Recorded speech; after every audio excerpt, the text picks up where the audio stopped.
This is a shot from my short film, taken all the way from rough animatic to final. Well, mostly final. If you're new here, this series follows my progress as I make an animated short film one shot at a time. Some parts are narrated, other parts are just time-lapse, but I've added timestamps in the description so you can jump to whatever interests you. I like to keep all the raw footage in just in case it's helpful to anyone following along or learning from my process. If you've got any questions or want clarification on anything, feel free to leave a comment and I'll do my best to answer it. So the first thing I like to do when I start my shot, I've got my animatic in my file, of course. I like to set the opacity to about like 50%. And then I bring in my reference image for my main character, who is a tomato, who may or may not resemble a certain famous video game character. So what I'm doing right now is what I always do. I start drawing what will end up being my character rig or build or comp or whatever word you want to use for that. I made another video about how to do this, kind of step by step, if you want to check that out.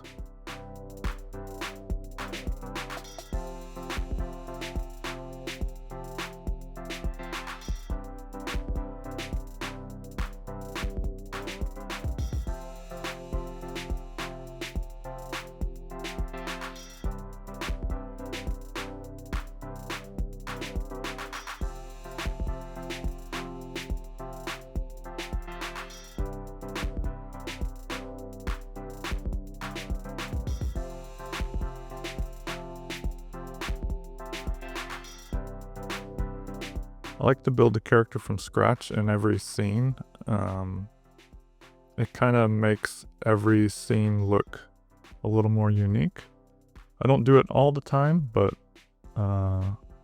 typically if it's a similar shot layout, I'll just reuse the build from the previous scene. And that's actually it looks like that's what I was about to do here. I have the build from another scene. As you can see, I copied over the shield and the sword. There's no sense in redrawing that if I don't have to. And then later I'll delete the build from the other shot. Because when I go to symbolize all of these groups in my new build, I'm going to want to name things hair and hat and stuff. And if my old build is in the file, then I'm going to have library conflicts. So I go ahead and delete the old build once I'm done grabbing the shield and the sword from it.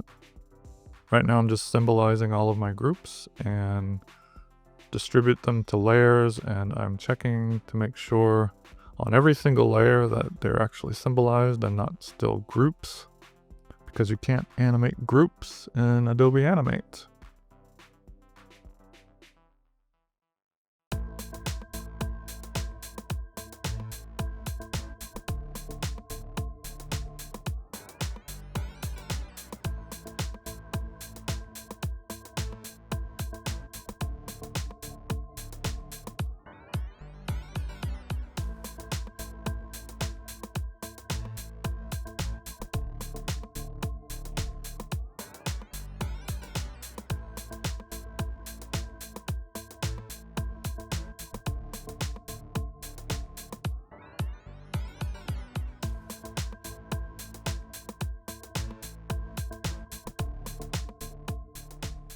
Now that my character is built and I've put the appropriate amount of frames inside of his comp, I'm going to start posing. So I'm going to pose the first pose where Tomato's got his hand over his eyes because he just defeated a giant one-eyed wall beast in the previous scene, and when it got defeated, it made a really bright white light because the wall... It's basically pretending to be a wall. It's like a transforming creature that turned himself into a wall that wasn't supposed to be there. And Tomato defeats him, and then he vanishes, revealing a room with a small treasure chest behind it, or inside of it. So because the arm is going over the top of the head, inside the layers, I have to make new layers, or make a new layer and move the arm above the head and all of the face and everything. So anytime that you have a symbol within your build that needs to switch from being behind another symbol to above it, you have to make a new layer above the symbols so that your new symbol can appear above it.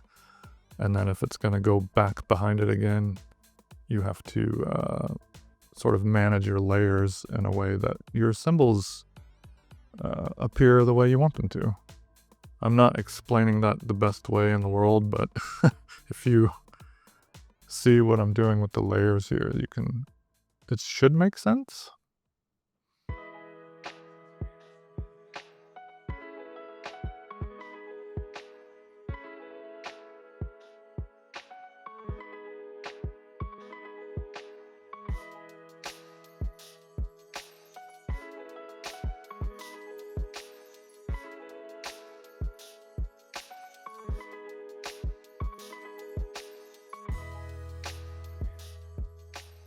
This scene has a rotation. The character, there's like a, what do you call it, a false camera move or a fake camera move.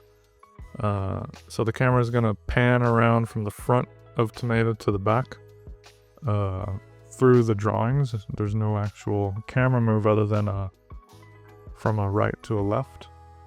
So I'm hand drawing a rotation here and just making sure I'm flipping between each drawing to make sure that all the proportions are not going all over the place.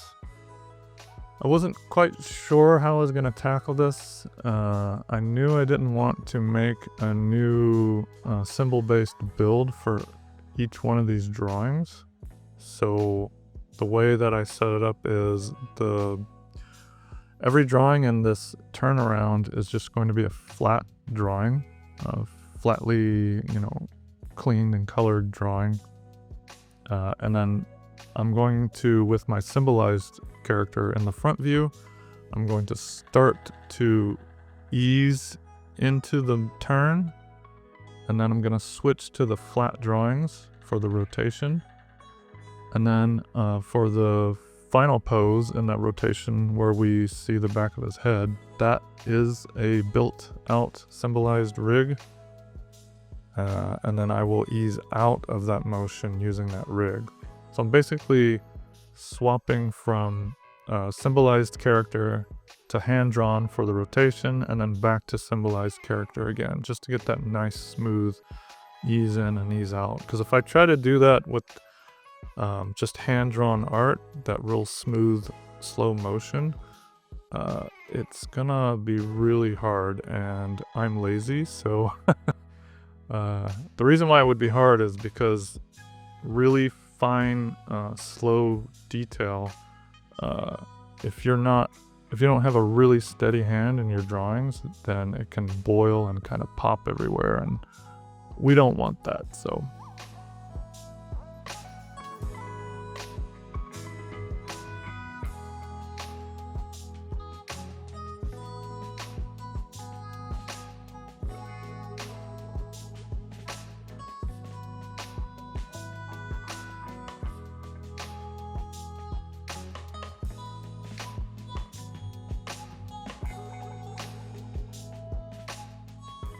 The only negative thing that I found with the onion skin tool is sometimes I rely on it too much for in-betweening.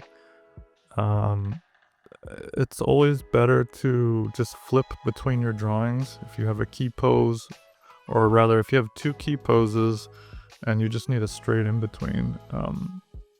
The onion skin tool is great and it can do that for you, but I find trying to do it by hand without the onion skin tool keeps your animation skills a little more sharp. But yeah, I've seen a lot of this kind of camera move where you rotate around a character. I've seen it in a lot of stuff that I really like, and I always wanted to do that in one of my own films, and my tomato character isn't that complicated, so it's not as difficult as it looks.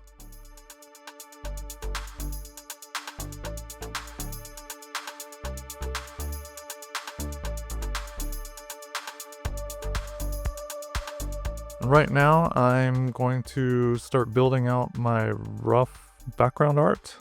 So I took a screenshot of the right side of the tunnel and the left side of the tunnel, and I've brought it into Photoshop, and I am going to paste those in and sort of just fill in the details. So where the wall comes closest to the camera, it's going to be extreme exaggerated perspective, because the pan from right to left is going to be really fast, and I think it'll look cool. I've never been an amazing background artist. I suck at perspective. I don't like doing perspective. And as you can see in this background, I'm just doing a really wonky freehand perspective.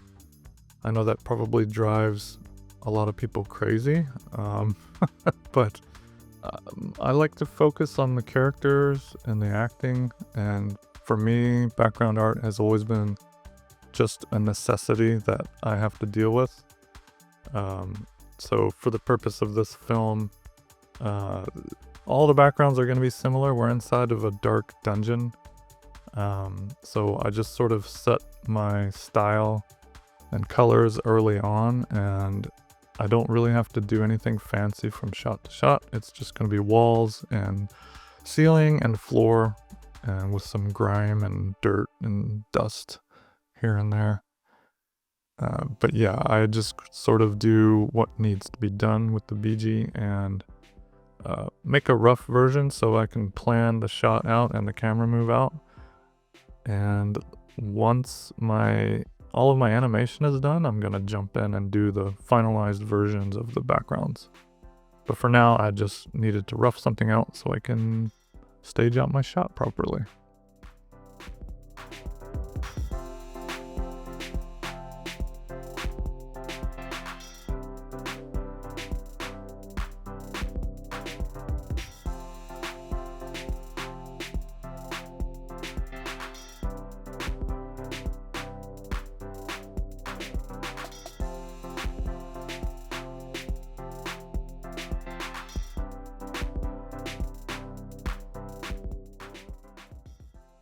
And here I've brought it into my shot, and I'm gonna start messing around with it and the camera to get my camera move in.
So what I did there was I had my animation in the main timeline, and I needed to put it all into a symbol.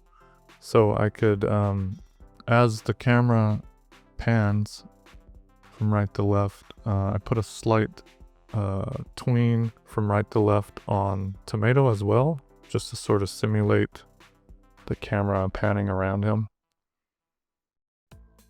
And before I start doing any actual animation, I like to go ahead and fill in the colors on all the symbols. It helps me to see that my layering is correct, because If I just animate everything and it's just black lines with no fill, I can't really tell if the layering is correct.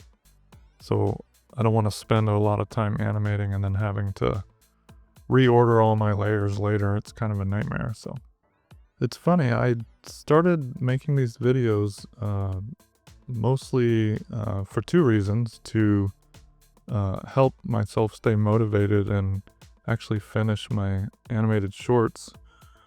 And the other reason was to just share my process with other people in case it is useful to other people learning how to make shorts or learning Adobe Animate specifically.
Alright, now that the character is all colored in, all the pieces are colored, it's time to start animating.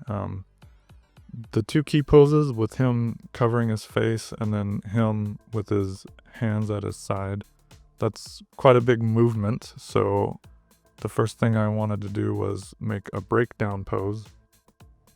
And if you're not familiar with the term, the breakdown is basically the pose between the key poses that gets you from key pose to key pose. So if I try to just tween his arm over his head straight to his arm being down, it would look really cheap and bad. So you need a pose in between those two to sort of smooth that motion out.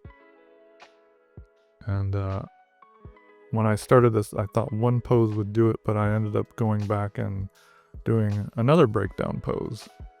So I ended up doing two breakdown poses here. And really in Adobe Animate or Flash animation, with this pose-to-pose symbol-based animation, as long as you have strong key poses and also strong breakdown poses, it keeps your work from looking too flashy and too tweeny. So what you do is you just ease into your breakdown and then you ease out into your last key pose. And that's what we call pose to pose.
Every time I watch my time lapse to do a voiceover, I'm watching myself work and I'm thinking to myself, like, why am I doing this like this?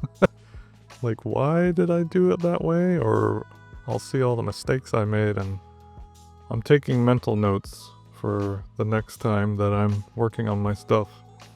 It's kind of weird to sit here and comment on my own work, if that makes sense.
And right about here, I wasn't happy with how the scratch on his face was animating. It didn't make any sense. So I'm just going in and adjusting it to make it rotate with the face a little better.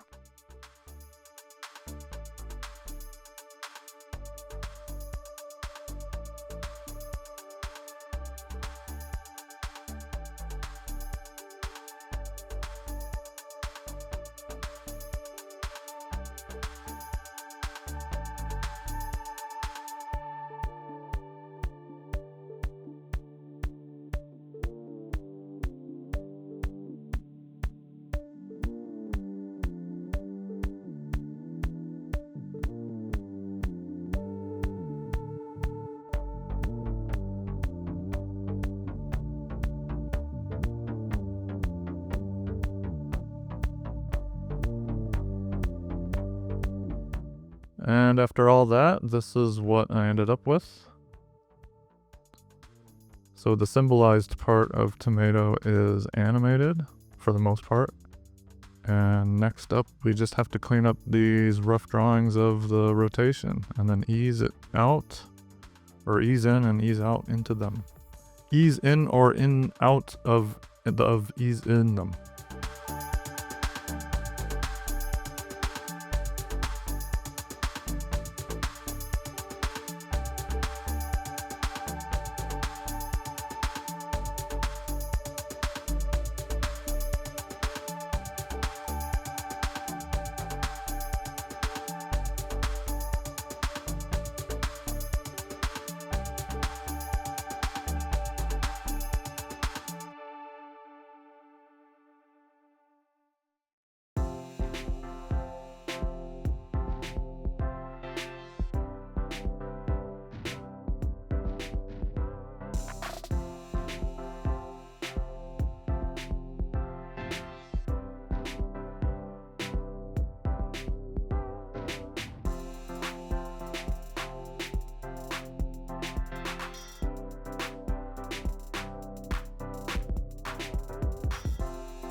So some people might see what I'm doing here and say, well, why don't you just use symbols instead of redrawing it? Which is fair, you could do it that way. I just find if it's something like a rotation and you want to use symbols, the amount of layers you're going to need inside of that character's comp is going to be insane, because as he rotates around, some things are going to go in front and some things are going to go behind, and you're going to need layers and layers and layers and layers. And again, I'm very lazy. I don't want to deal with all that. So for me, just drawing it by hand and coloring it in is way more simple and quicker than trying to deal with all 500 layers inside of a character comp.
So here, this is the final pose of Tomato facing away from camera.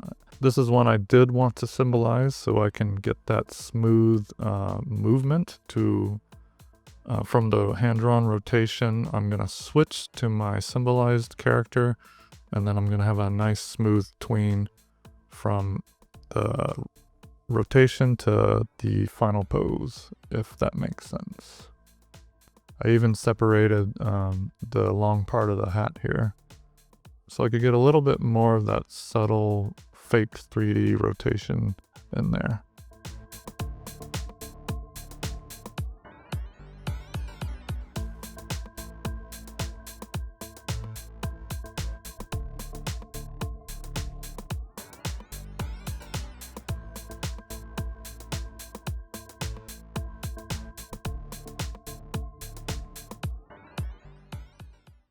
And here is the shot. Thanks everyone for watching. I'm going to continue this series. I've got a lot more to go.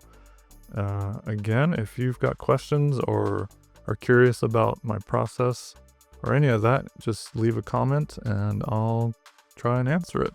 I also started a Discord server. You can check that out in the description. It's just a chill place to hang out. You can even just lurk. That's fine too.